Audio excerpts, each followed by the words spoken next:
Lindol. Bakit Lindol ang tinawag sa'yo? 91. Kaya Galaxy, di ba? Nung time na yun, lumindol yun. Kaya tinawag ako Lindol. Oh, si Lindol to ah! Di ba, pagkatama, sabi ng mga tao, uy, si Lindol! Yun ang storya.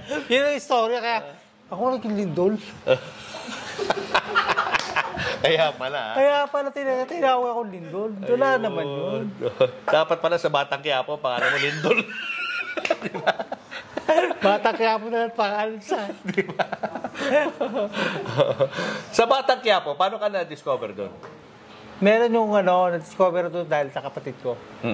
Yung kapatid ko, producer yata, kilala nila, kaibigan nila. Ano pangalan ng kapatid mo? Rowena. Rowena.